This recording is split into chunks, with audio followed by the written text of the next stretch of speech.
안녕하세요. 11월 24일 목요일 아침입니다. 말씀과 함께 새롭게 여는 소망의 아침을 시작하겠습니다. E.M. 바운주는 천국은 영원 구원의 단계에서만 유효한 것이 아니라 성도와 평생 공존하며 함께 전진하고 성장한다라고 이야기합니다. 디모데후서 2장 20절로 26절까지 말씀을 본문으로 하여 주님은 깨끗한 그릇을 귀히 쓰십니다 라고 하는 주제로 함께 말씀을 나누기를 원합니다. 바울은 누구든지 자신을 깨끗하게 하면 귀히 쓰는 그릇이 된다고 합니다. 그는 디모데에게 청년의 정욕을 피하고 주님을 깨끗한 마음으로 부르는 자들과 함께하라고 권면합니다. 주님의 종은 어리석고 무식한 변론을 버리고 의와 믿음과 사랑과 화평을 따르며 모든 사람에게 온유해야 합니다. 오늘의 본문 속에서 사도 바울은 앞단락에서 시작한 디모데를 향한 실제적 권면을 이어갑니다. 사도는 이 단락에서 큰 집에서 사용되는 다양한 그릇들을 은유로 사용하고 있습니다. 사도는 이 비유에서 다양한 그릇들의 종류를 주목하고 있습니다. 금그릇과 은그릇, 또 나무그릇과 질그릇입니다. 이 비유를 통해 사도는 디모데가 주인이 귀하게 쓰는 깨끗한 그릇과 같이 복음을 위해 귀중하게 사용되기를 소망합니다. 주의 나라를 위해 귀히 쓰임받기를 원하는 모든 그리스도인들은 바울이 디모데에게 하는 이 권면에 귀를 기울여야 합니다. 그래서 용도에서 사도는 준비함을 중요한 요건으로 말하고 있습니다. 이 준비함을 말씀하면서 사도는 복음을 위해 디모데가 무엇을 힘써야 하는지 가르칩니다. 복음을 위한 사역들은 많은데 하나님의 귀한 그릇으로 디모데가 어떤 사역을 중요하게 감당해야 할지 사도는 안내하고 있습니다.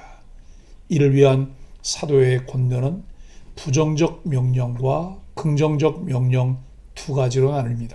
사도는 디모데가 청년의 정욕을 피하라고 하는 부정명령과 의와 믿음과 사랑과 화평을 따르라는 긍정명령을 말씀합니다. 사도가 여기서 경계하는 청년의 정욕은 자칫 빠지기 쉬운 젊은이의 욕심으로 잘못된 열망에서 나오는 여러 가지 실책을 의미합니다. 이와 같은 청년의 정욕은 다음 단락에서 어리석고 무식한 변론을 벌이라는 사도의 명령에 빠르게 이어집니다. 사도는 이 단락에서 다른 말을 하려는 것이 아니라 거짓 가르침과 이를 가르치는 거짓 교사들에 대해 어떻게 대응해야 하는지 가르치고 있습니다. 사도는 귀한 그릇으로 디모데가 이들과 논쟁하여 다투지 아니하며 온유하며 인내하는 가운데 복음의 진리를 잘 변론하기를 요청하고 있습니다. 다투지 아니하며 온유함 가운데 잘 가르치고 변증하는 디모데의 사역은 깨끗한 그릇같이 귀중하게 사용되는 주의 종들의 모습을 잘 보여주고 있습니다.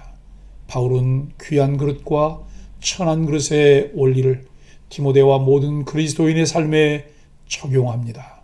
여기 두 종류의 그릇은 디모데와 같은 진정한 교사와 후메네와 알렉산더 같은 가짜 교사를 염두에 둔 이야기입니다.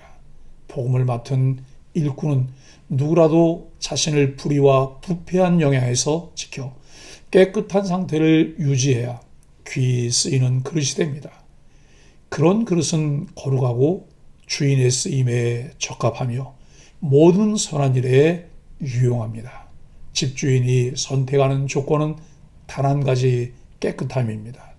마음과 생활에 거짓을 제거하고 정결하게 산다면 주님께 귀하게 쓰임받는 영예를 누리게 됩니다.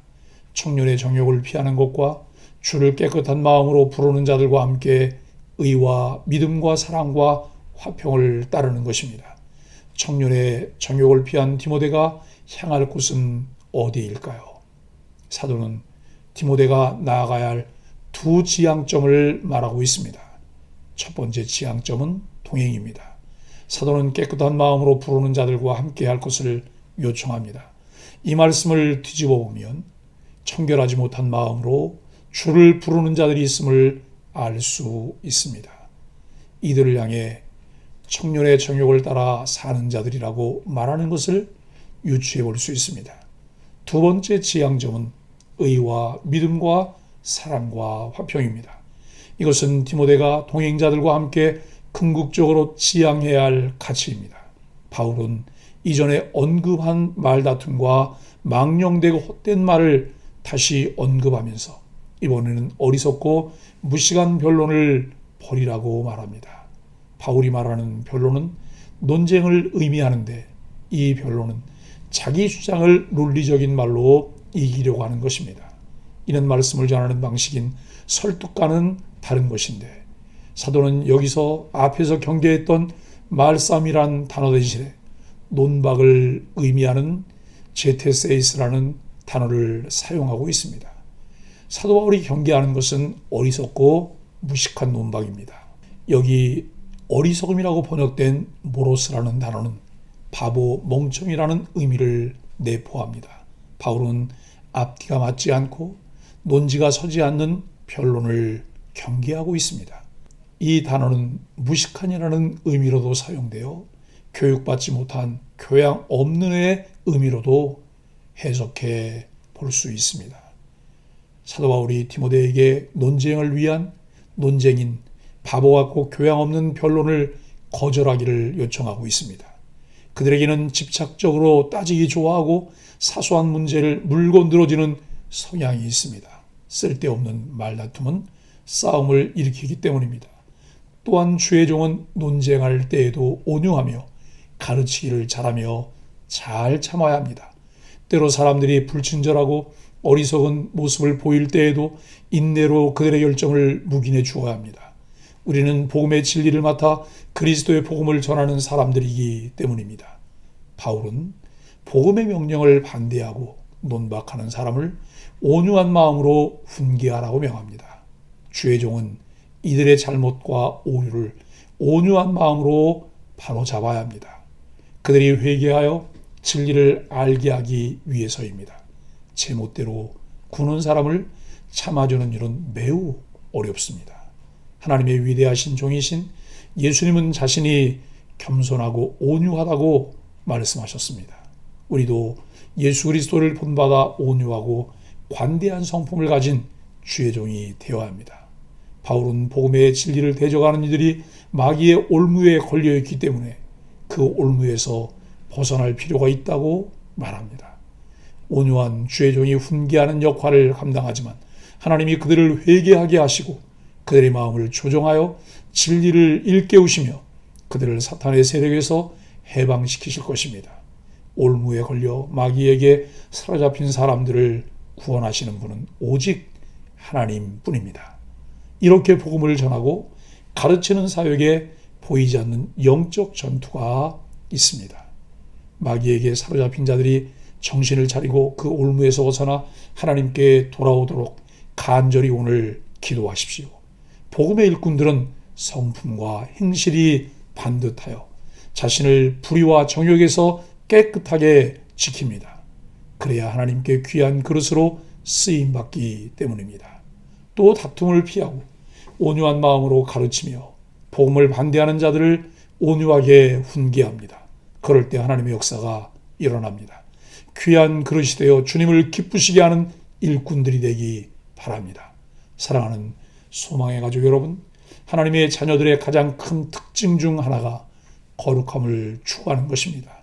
죄로 오염되고 타락한 세상에서 거룩함을 유지하는 것은 쉽지 않지만 복음을 전하는 자들의 삶이 거룩할 때 죄로 어두워진 세상이 빛으로 나올 수 있습니다.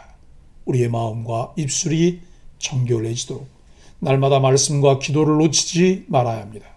주님은 깨끗한 그릇을 귀히 쓰신다는 말씀을 마음에 새기며 피할 것을 피하고 따를 것을 따르게 되는 소망의 가족들이 되기를 예수 그리스도 이름으로 간절히 축복합니다. 함께 기도하겠습니다.